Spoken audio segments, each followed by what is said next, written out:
I've been very busy the last couple of weeks. As you know, Monday, October 17th is the deadline to file tax returns that um, took the 6 months extension from April 15th. For those that filed extensions on April 15th, since the 15th is on a weekend, the deadline to submit tax returns for individuals is October 17th, which is this coming Monday. But I want to talk about some other things. I was watching a show called Family Family Fiance Family Fiance. It comes on OWN. It appears on Saturday night.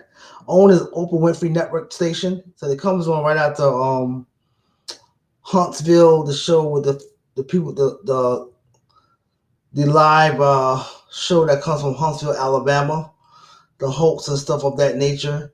So it's a reality TV show featuring a family out of Huntsville, Alabama, and they've been coming on for the last almost like 4 years. So there's another show called Family Fiance. The concept of the show is where the groom, the man, and the woman doesn't have their family come up to a resort, but they don't know what they're coming there for.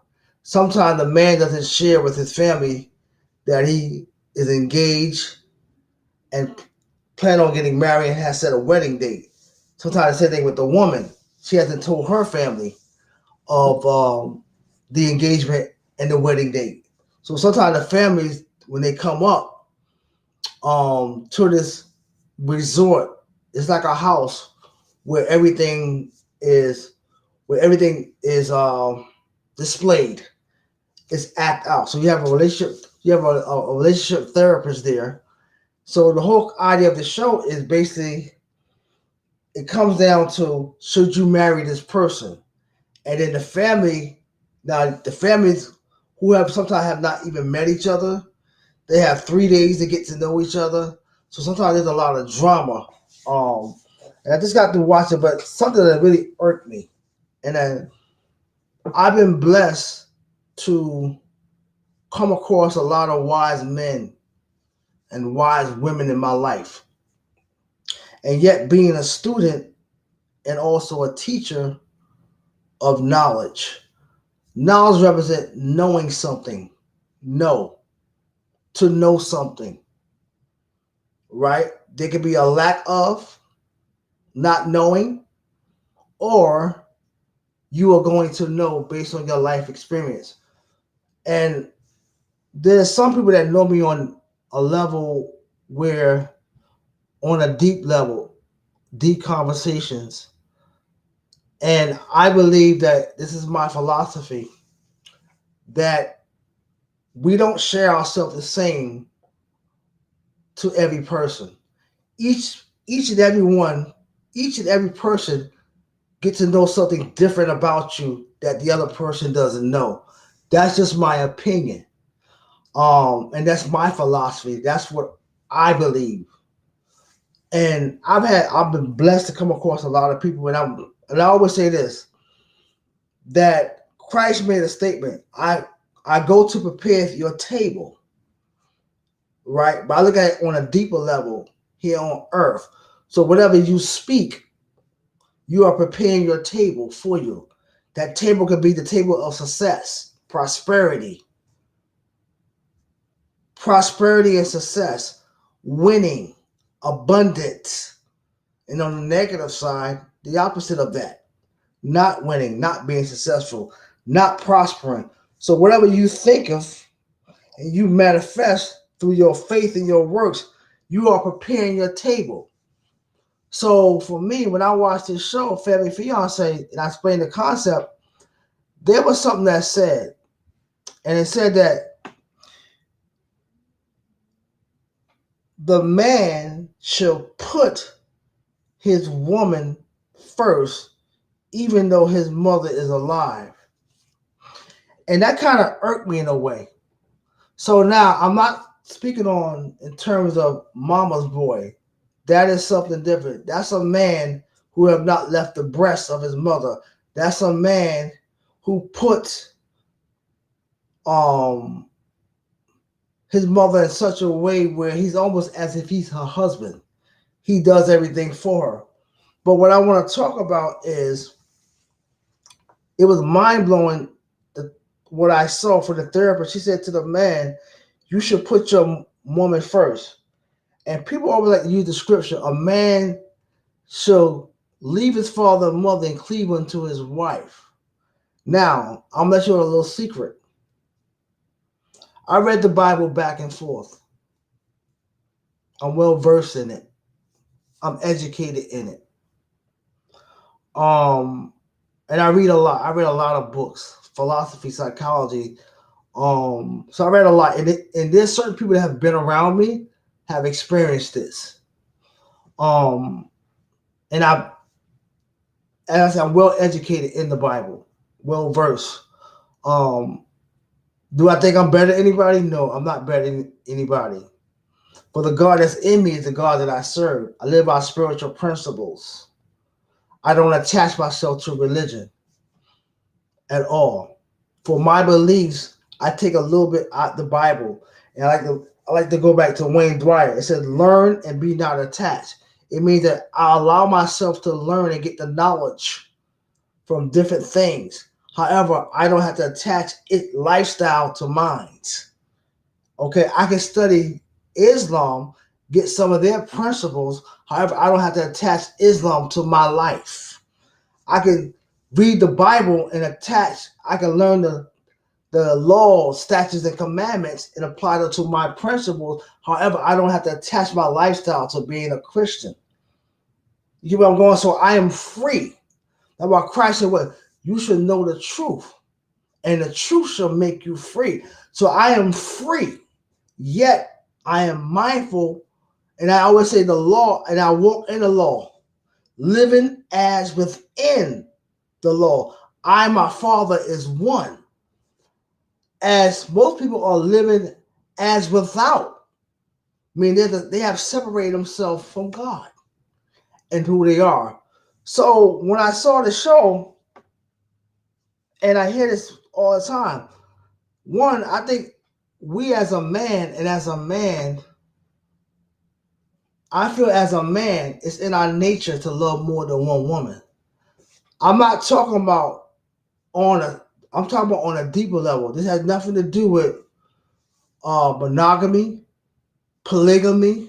I'm not talking about relationships on that level. I'm talking about it's in our nature to love more than one woman. So when I say that, the first woman, our first love is our mother, whether she's a good mother or a bad mother. Our first love is our mother, who we love unconditionally. Yet our mother gave her life for. That's why Christ said, "What greater love is there that he that laid their life down?" So when a woman carries a child, she's laying her life down. Why? Because there are some pregnancies for some women it becomes dangerous. So for a mother to go those 9 months, 6 months, some women have to have an emergency C-section.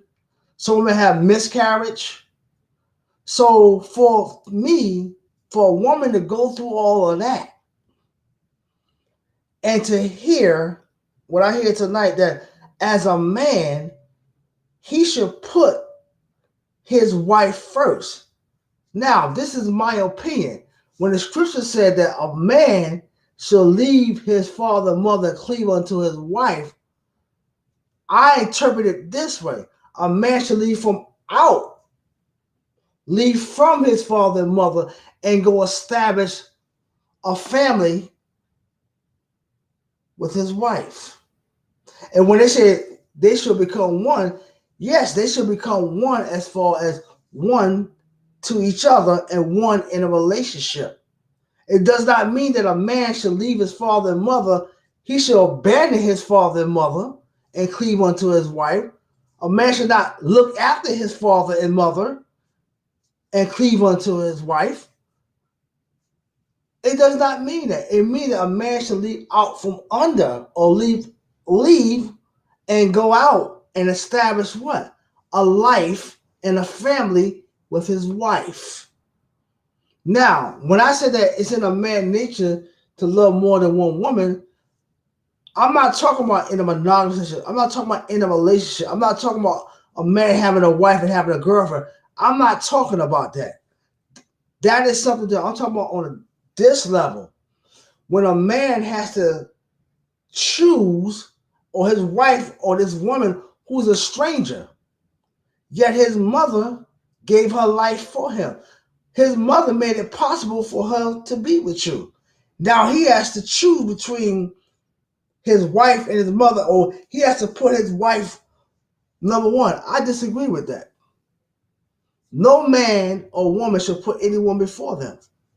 For me being a man, I am number one, as Christ said that the Father is the head of Christ. So here's the order. The head of Christ is who? God. The head of woman is man. Whoa. Now, most people say, well, that's a contradiction. That's not a contradiction. You as a man, you should put yourself first. I'm not talking about being selfish.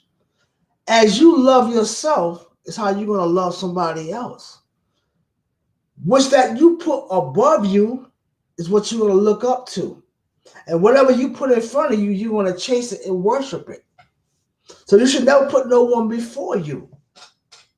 Because as a man, you are number one.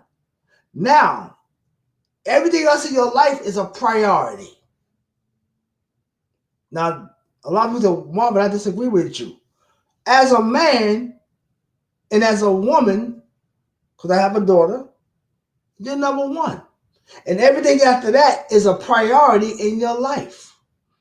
Because a lot of times, in my opinion, you make the mistake of putting a person who you just met over a woman who gave her life for you. See, my mother's deceased. She's been dead since 2009, so that makes she's been dead for 13 years. I will always love my mother. Why? Because I lived inside of her. And when she was carrying me, she didn't abuse her body. She didn't drink. She didn't do drugs. She ate her proper food and took her proper nutrients. Because I lived inside her womb. I was blessed. And she made sure that her womb became sacred while I was living inside there. Because she took care of her. And whatever she was going through outside of that, she never stopped loving me while I was in her womb. And when I was born, she loved me even more. To the day she took her last breath.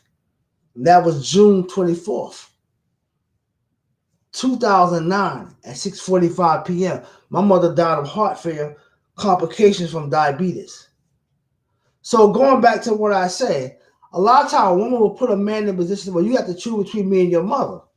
And most men, happy wife, happy life. But you never hear a woman say, happy husband, happy life. So what I'm here to say is that what? In my opinion, when the scripture said that a man should leave his father and mother and cleave unto his wife, what does that mean? He should do what? Go out and start his own life with his wife and create a family. But he should never forsake. Because the other part said, well, does it say you should honor your father and mother? But as I read in Proverbs, there's another part that said what? The father is the instruction and the mother is the law. The father gives guidance and give guidance. And the mother is she does the discipline. She's about the order, because the child first teacher is who? His mother. Where did it start from? The womb. I'll say it again. A child first teacher is his mother. Why? It starts in the womb of his mother. Whoever his mother is and his father is, so shall it be that child.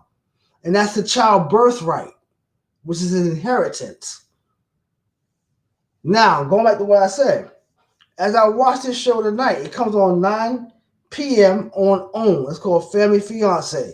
And the concept of the show is the bride and the groom, or the man and the woman, The family is coming to a resort, but they don't know why they're coming. They don't know nothing. But while they're there, they're being told they're getting married. So sometimes it causes a lot of chaos and dysfunction. And then the families give their blessings. Oh, should they get married or not? And what bothered me tonight was, and I always hear this, the therapist told him he had to choose between put his wife first. But sometimes as a man, being a protector, we try to protect the two women that we love. Now, as a man, you don't tell your mother everything about your relationship. You have to have boundaries. You don't do that. But that does not mean that you and your mother can't have a relationship. Because why? Your mother was before that woman that came in your life. And if your mother's a good woman, mama will always love you unconditionally. But your wife loves you with conditions. I say it once again, mama will always love you unconditionally. Meaning that what? A man, she don't mind sharing her son with another woman. Some mothers, not all. I say that once again. Mama don't mind sharing her son with many women.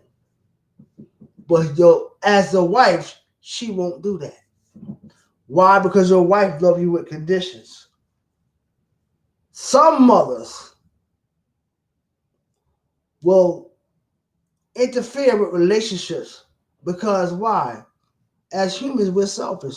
So there's many men that are put in a position where they're trying to please both women.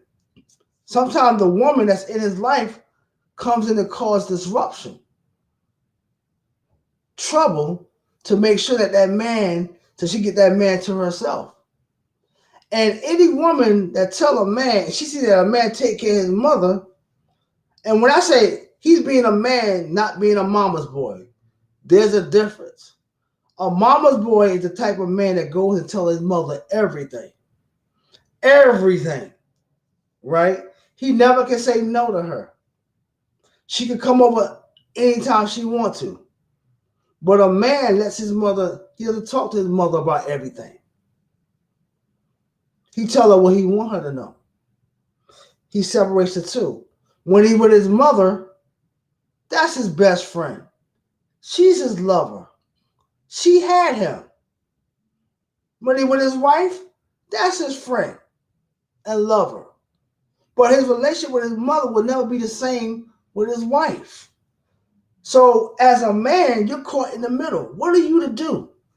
The two women that you love the most, one love you unconditionally, and the other one love you conditionally. One is being selfish, the other one has to be unselfish. So as a man, you're trying to please both women. And that's a tough position to be in. So many parents hit the child with, well, honor thy father and mother. I want to break that down because I've heard that so many times. And I broke it down to a lady, and I was in a restaurant bar, and I had a drink at the bar. And I broke it down to some people. And like, wow, never saw it from that perspective. It's my perspective and my opinion. When it says honor thy father and mother, there's a part in Proverbs that the father is the instructor and the mother is the law. So that's the first honor. Now, when it says honor thy father and mother, the father and mother is going to teach the child how to treat them. The father and mother is going to give that child memories of their father and mother. Not every father and mother is good. There are instances with, what do you tell children who were born addicted to drugs and their mother was addicted to drugs? What do you tell children who has been molested from a baby up to teenage life, even by their own parents sometimes? Are you telling them to honor their father and mother? No. So when the Bible says honor thy father and mother, on one level in Proverbs, Solomon said that the father is the instructor, the mother is the law. So that's honoring the father and mother, right? Honor the instructions through the law. And if you honor those things, you should live in prosperity. Now, if you take it to a deeper level, your father and mother will teach the children how to treat them. The father and mother will what? Teach their children in the remembrance of their father and mother. So if a mother and a father has been bad, that father and mother have taught that child how to reciprocate that towards them. That's going to be their remembrance.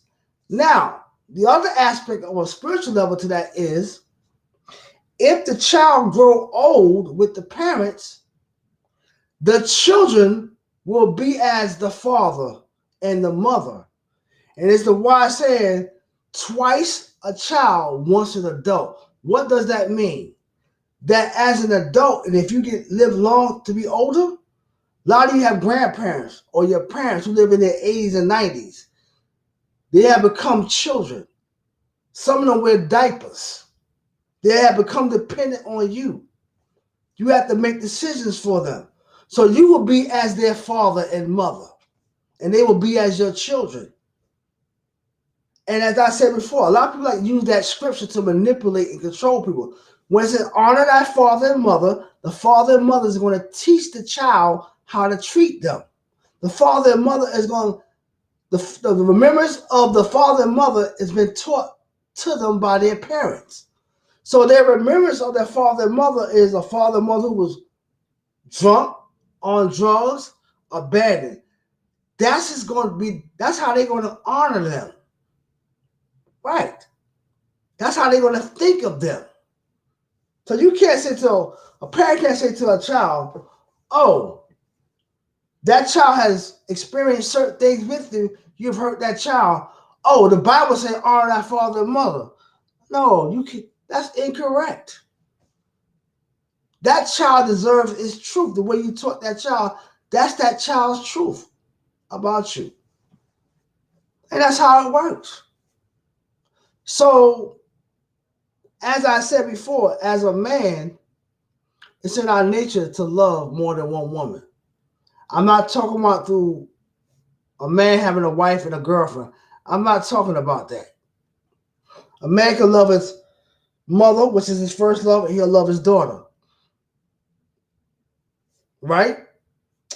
So that's what I mean. I'm not talking about something as far as a man going out having more than one woman, as far as a monogamous relationship or polygamy or polyamorous or sexual. I'm not talking about that. I'm talking about on the level of his mother and another woman.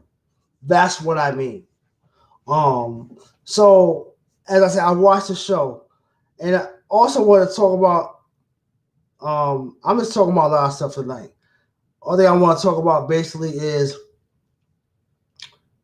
winning and losing, which is a task of prosperity and success. As me coming in contact with people every day on different levels, even in business, as I'm preparing tax returns. And what I want to say is that there's something that deep. In order for you to understand your destiny and understand where you're going, you have to understand your past to understand where you're going. Many people, as adults, are children disguising themselves as adults. Broken children disguising themselves as adults. I'll say it once again. There are many broken people, broken children disguising themselves as adults. And they never reach their full potential. Because in my beliefs and in my opinion, people like to use that word forgiveness. And I also broke this down at a restaurant bar. And I was talking to a lady, and we had an interesting conversation. And I was talking about forgiveness. And I was talking this with a client of mine, and somebody who I work with also. And I said to her, Let's think about that word forgiveness, right?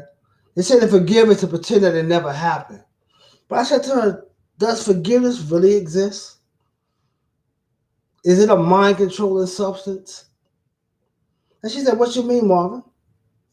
I said, if you take the word forgive and reverse it, what did that child give for in exchange to be molested? What did that child give for in exchange to be born addicted to drugs? What did that child give for in exchange to be bullied? So we all like to use the word forgiveness. We say we should forgive. I believe that if a person have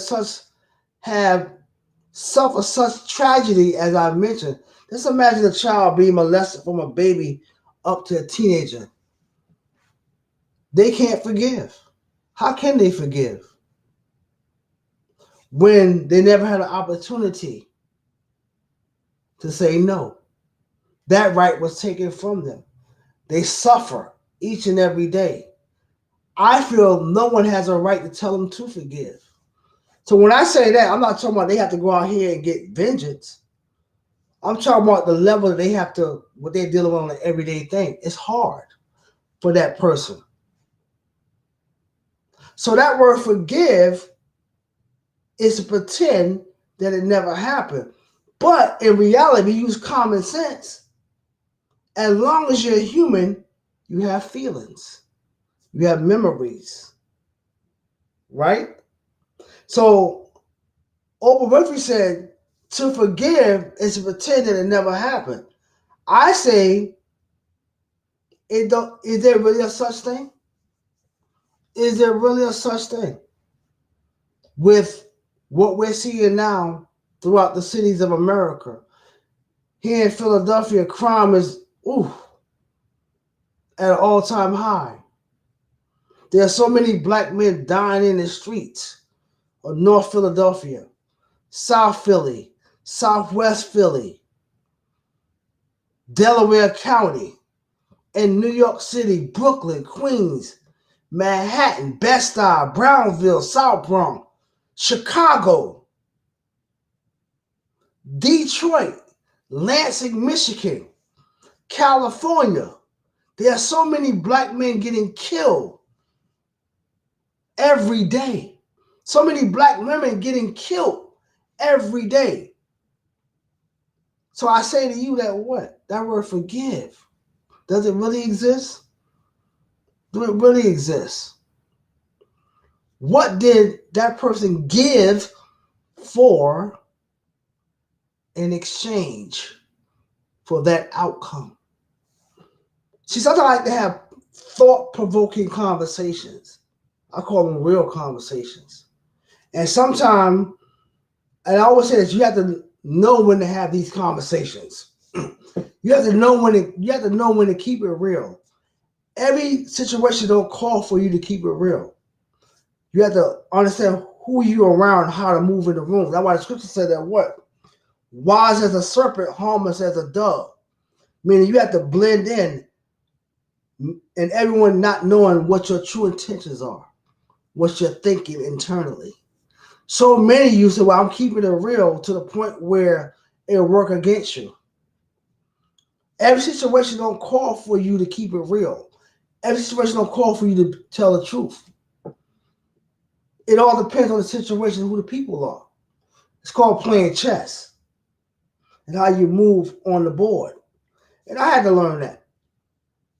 So going back when I say win or loser, being in business and coming in contact with people,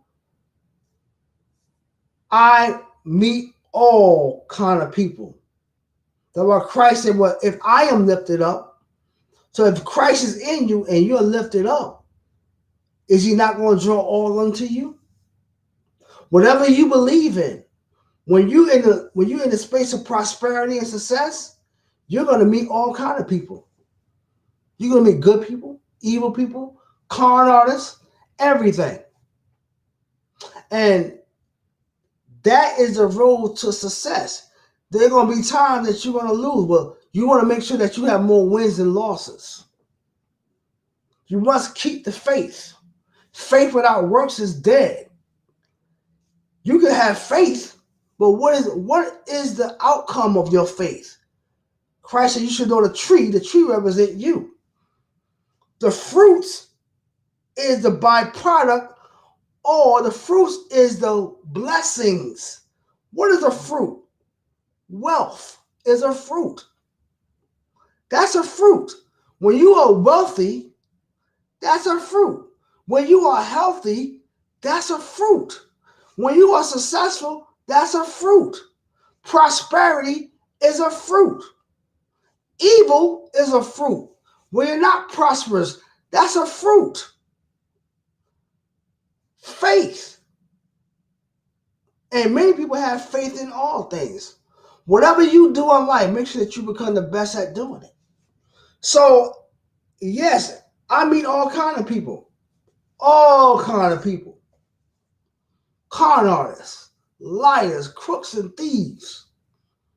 They come in what? Sheep clothing. So you have to discern. That's why I don't trust no one. They have to earn my trust. So you have to understand when you're around different people, you have to respond different. That's why Paul said, I became all things to all men that I should what? Win them over. What does that mean? When Paul got around certain people, he understood what to say. See, a lot of times people, when they have a conversation, it don't always call for you to tell the truth or be real. Why? Because you have to first engage in that person, and by what comes out of that person's mouth, a lot of times I'm gonna let you know who they are. And a lot of you make mistakes of you tell people everything, and that's a mistake. The more you tell people about yourself or give away your secrets, you lose your power, and they will come back to bite you. A lot of you work so hard to try to change people. Are you trying to change it for them, or you're doing it for you? A lot of times you're doing it for your own selfish reasons, because you're trying to get that person to like you or love you or accept you or live up to their expectations. Sometimes that makes you feel good, but that's your own fear, your own insecurity. You can't save everybody. Some people are not going to be saved. You can't save everybody. Everybody's not going to come to the truth. Everybody's truth is what they believe in, what they accept to. What frees them become their truth. If you're a drug addict and you've been freed, you have come to your truth of healing. If you're a prostitute or a hoe and you stop hoeing and prostituting, you have come to your truth, and that shall free you from that. So whatever you are, it's your truth as you know it. And that shall make you free from that very thing that keeps you from the truth. So when you're trying to be all and be the best that you can be, you can't tell anybody what you're doing. You are going to fail. Through my failure, I learned how to be successful. You are going to fail. As long as you live, life is going to give you lessons, which are called experience. You are going to be successful. But now, I want to go back to that. Many are looking to other people to make you successful. And when I was coming along, I was eager and I was ambitious. Man, I wanted to learn accounting. I wanted to go out on my own and make money.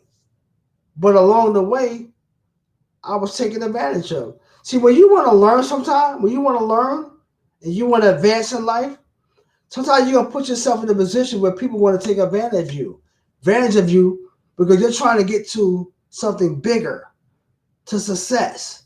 So a lot of times when you on your road and in your path, there are going to be some people that's going to take advantage of you because no one does nothing for free.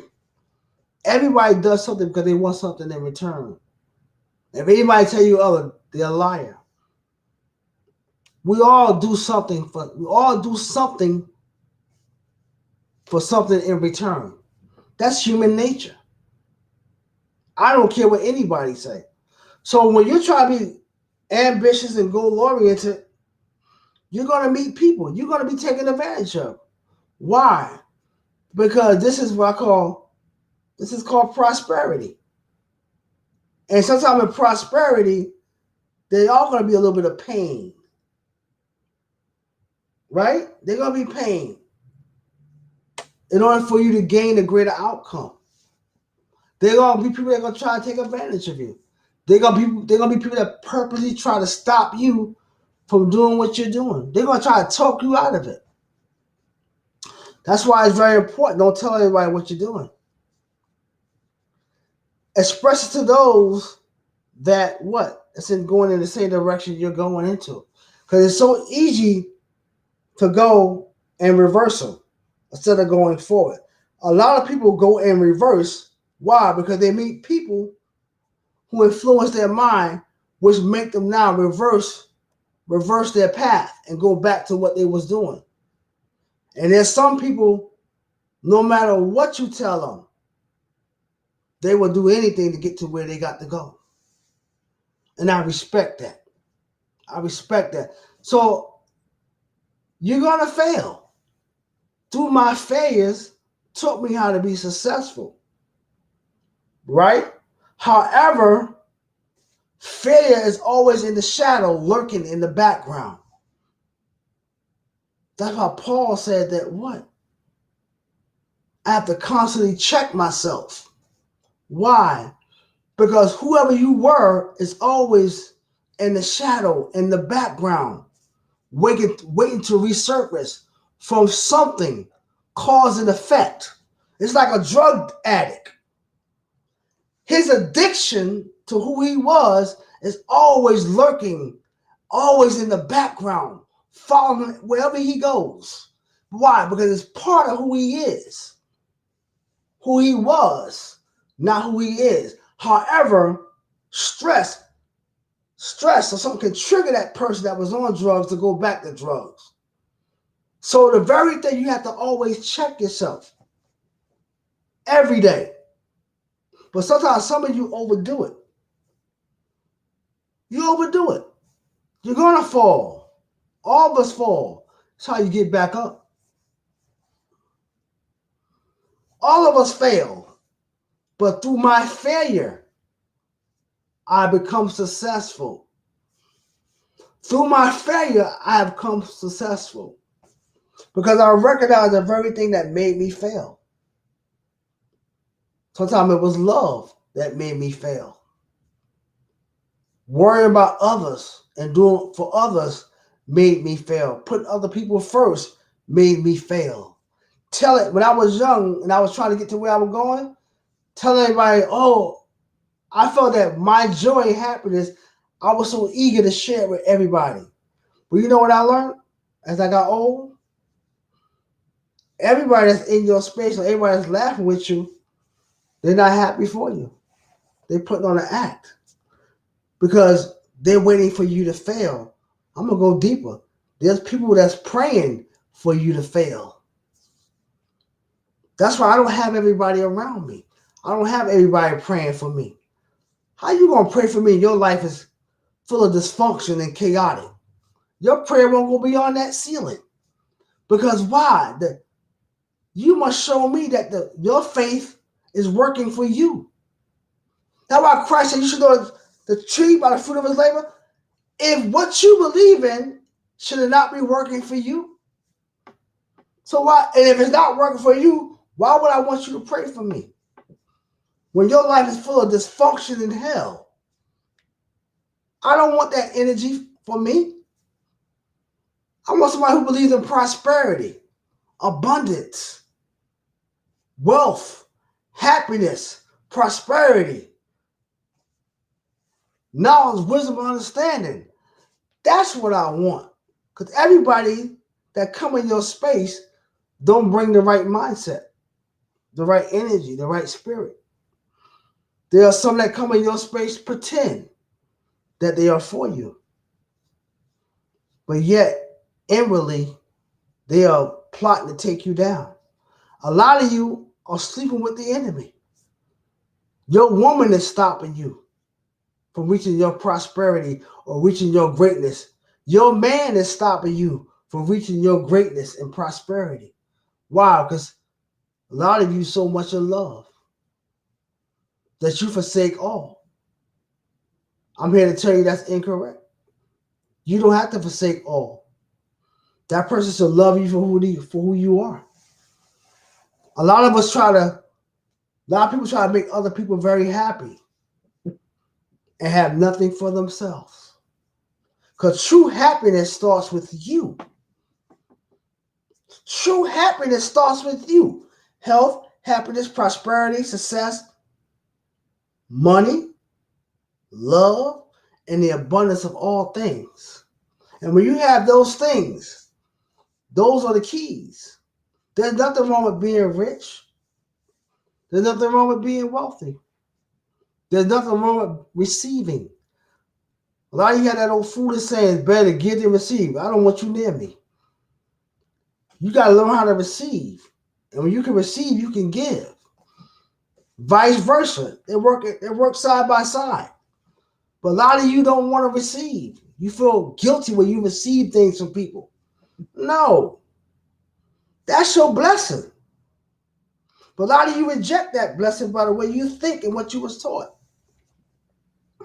So I wanted to make a video tonight, and I'm so happy.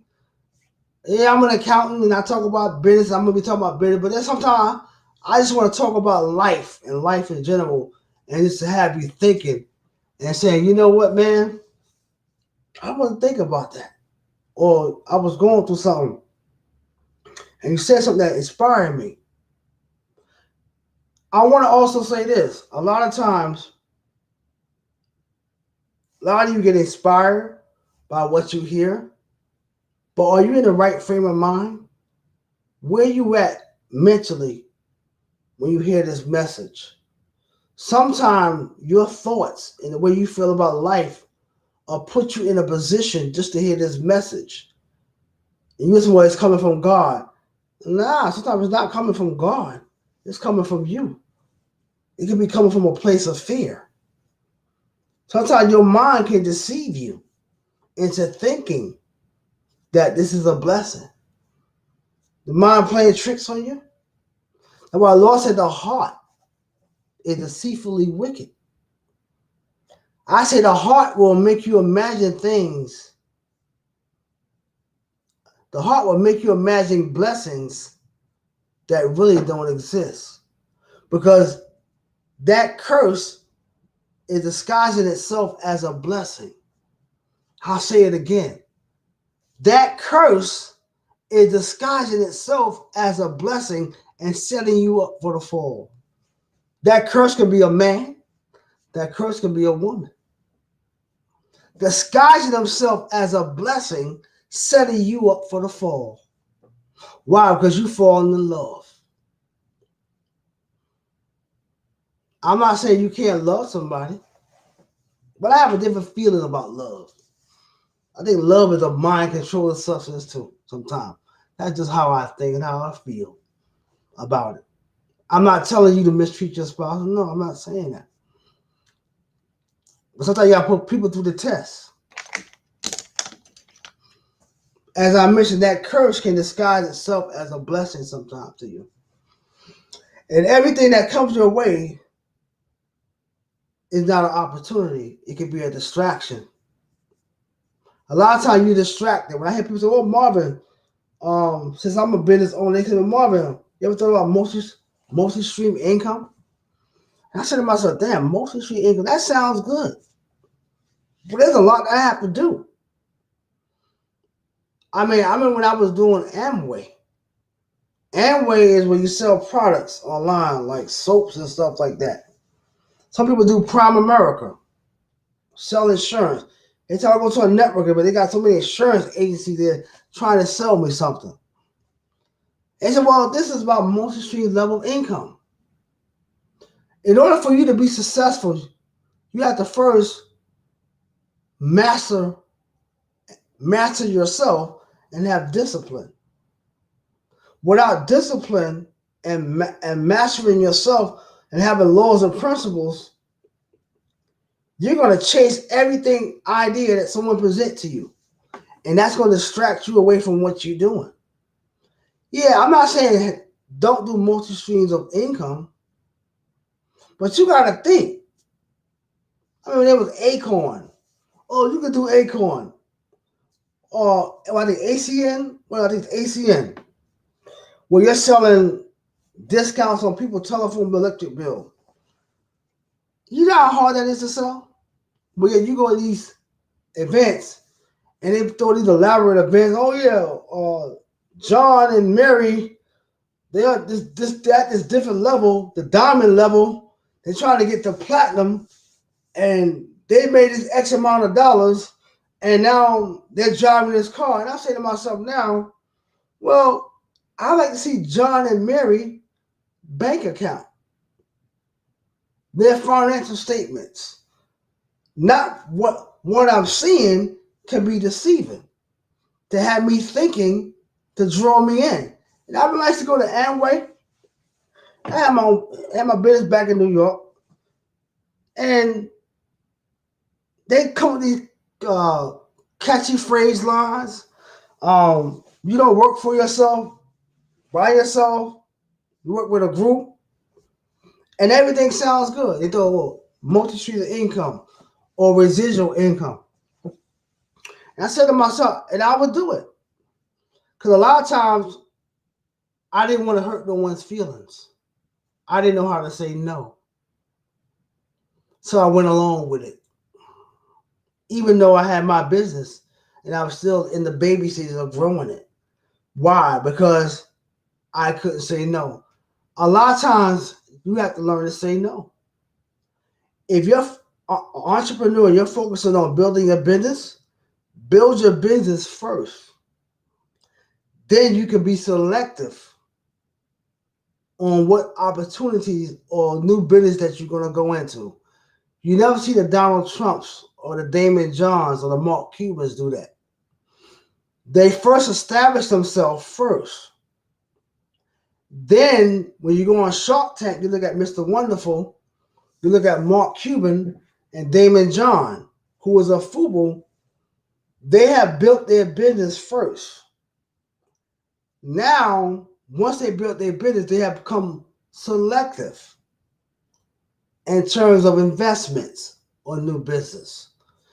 When most people are starting out, they want to get into everything. Everything. They're like leaves. When the wind blows the leaf, what does the leaf do? It goes in different directions. Why? Because you have not mastered yourself. You have no discipline. You're thinking about the money. I'm not saying don't think about money, but now does what it's doing and what it's offering, does it align with what you're doing? How much time you have to put into that? Because one thing you have to invest is time. Time. So I've learned as I've gotten older and having my business, what I do is I market and do what I do best. Accounting, bookkeeping, taxes. That's what I do best. I'm not trying to be in Prime America, Amway, even though when you're starting out, and some people appear like Robert Kiyosaki wrote the book Rich Dad Poor Dad. It's called network marketing, where you're in a business model where you're working as a team. So some people will call it like a pyramid, right? Where if I bring in people, whoever they bring in, I make money off of that. So now I get pushed up in the ranks. So now I go to platinum. Now I'm making X amount of dollars, and now I've been given a BMW. That's what they show you. Meanwhile, they tell you, well, if we go on the next meeting, you bring me, and I do the talking, and that's benefit you. No, it don't benefit you. It benefits them. Because if they're doing the talking,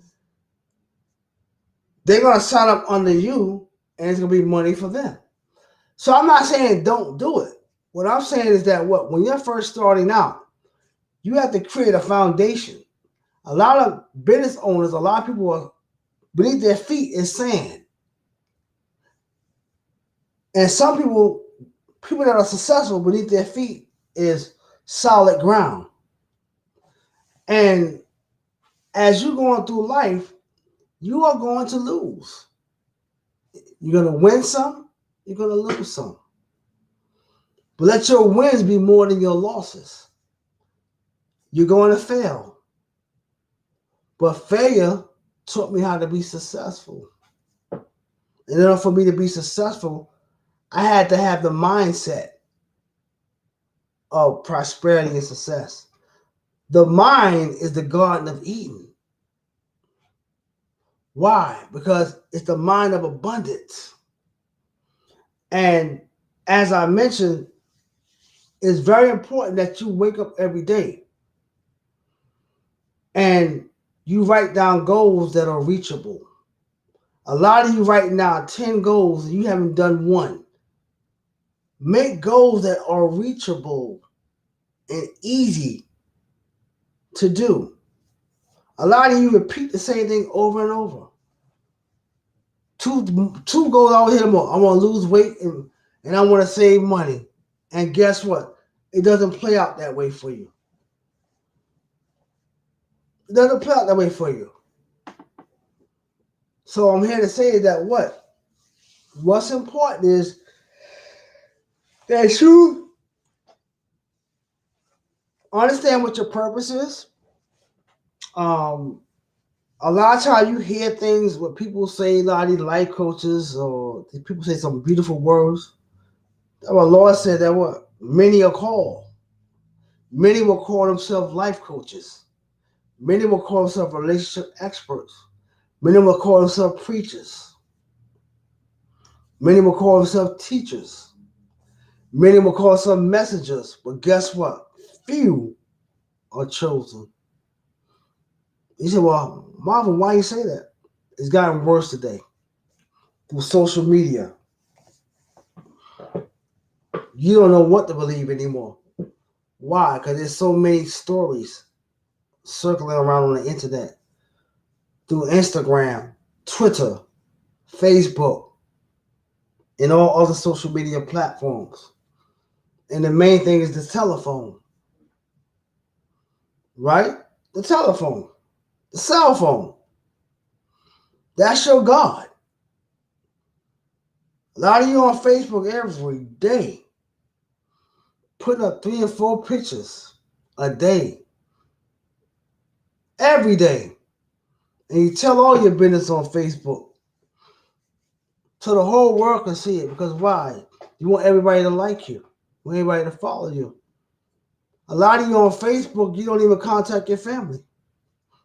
The only time you contact your family is through Facebook. You don't pick up the phone and call them.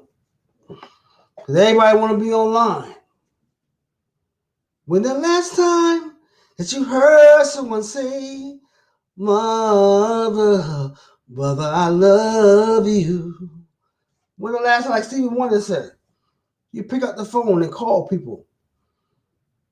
I see my family on Facebook every day. Every day. I'm picking that real conversation. See, I believe texting is no good. I believe when you text somebody, if you ever notice, there's no rhythm in the conversation. Right? But when you're on that phone, it flows. It's natural. It's organic. Well, a text, it's kind of like, hey, how you doing?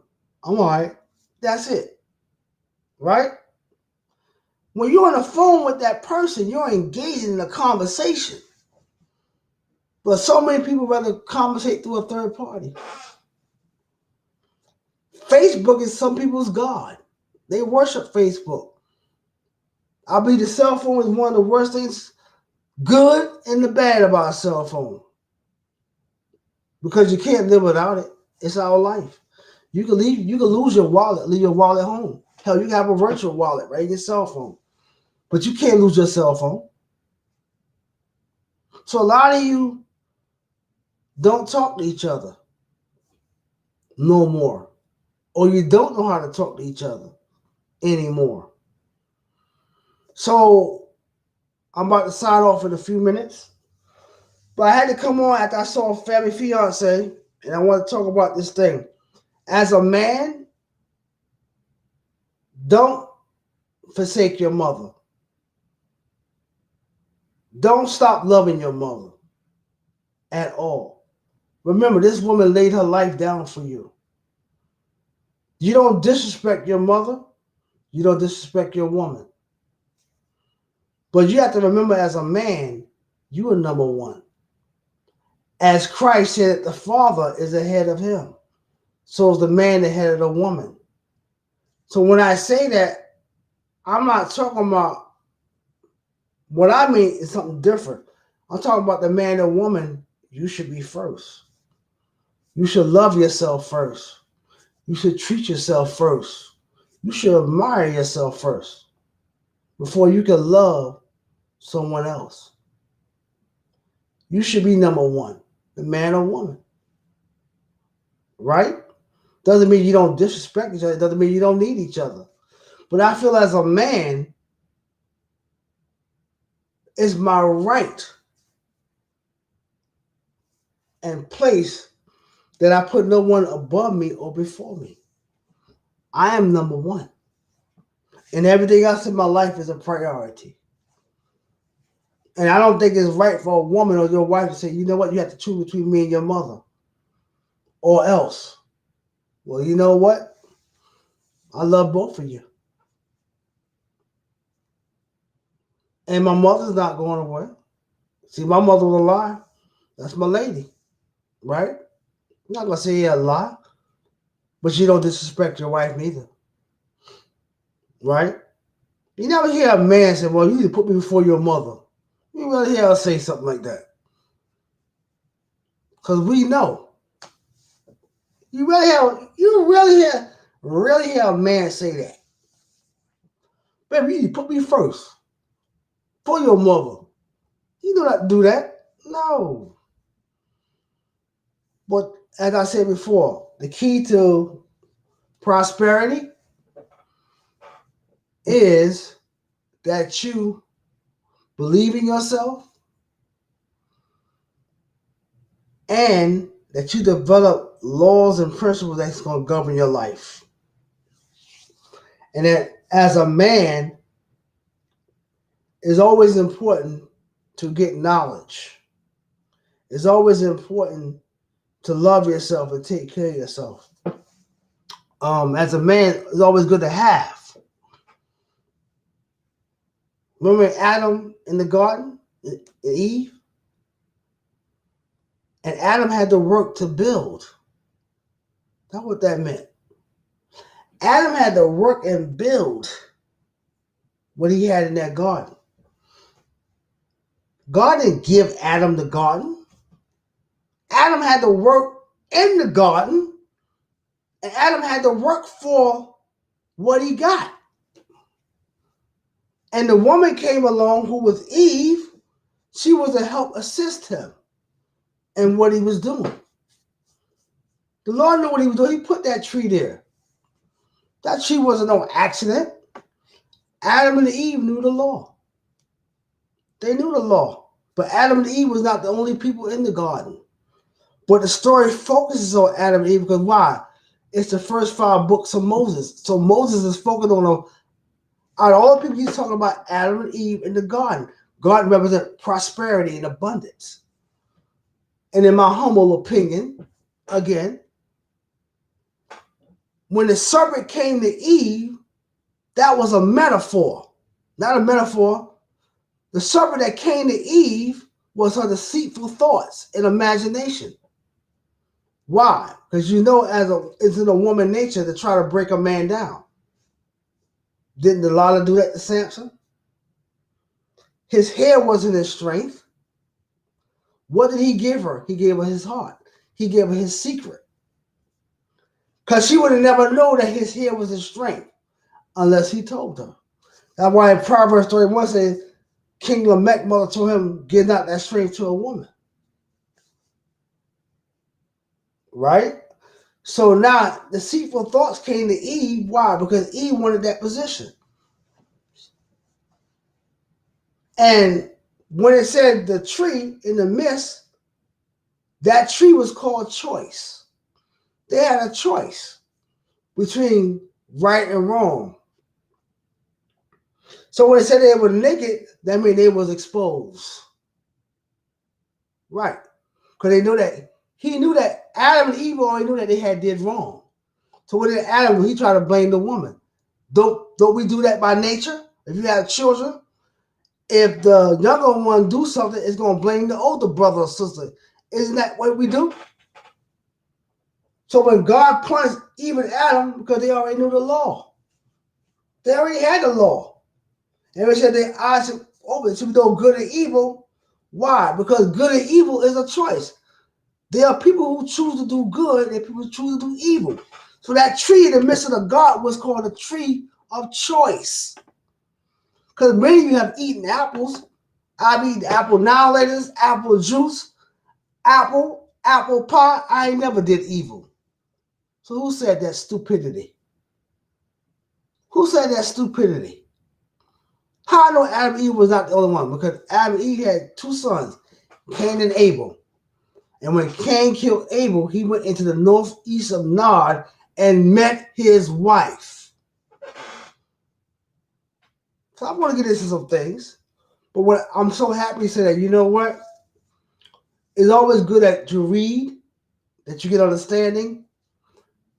And one thing is, I was talking to a Jehovah's Witness before I get off.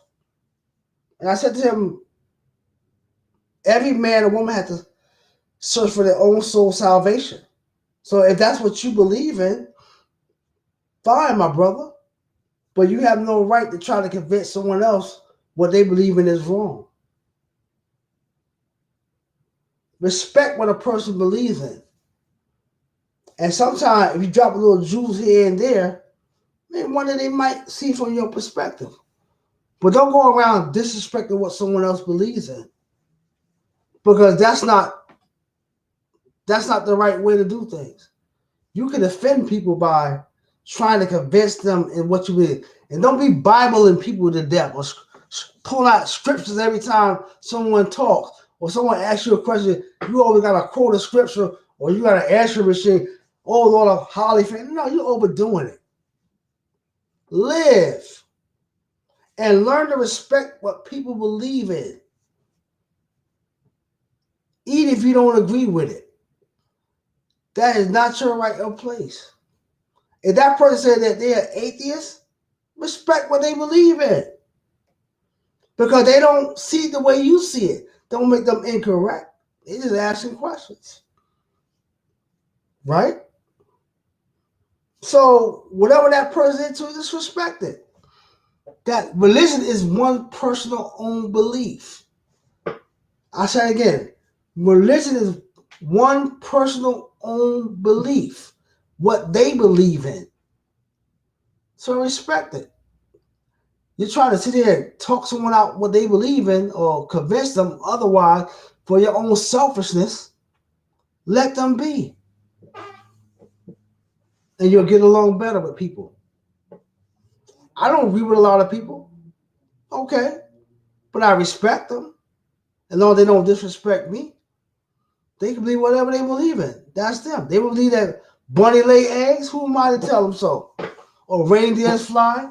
How the hell a reindeer fly? I ain't never seen that in my life. Even when I was living in the projects. Can you imagine a reindeer coming down the Albany projects? Can you imagine that? I've never seen a bunny lay eggs. Chicken lay eggs. A hen. So, a lot of that we was taught, it was fantasy and stupidity. But now you're an adult. You're supposed to know better. But I'll say to everyone, have a good night. Health, happiness, prosperity, and success to all. And I'll be making more videos. Thank you.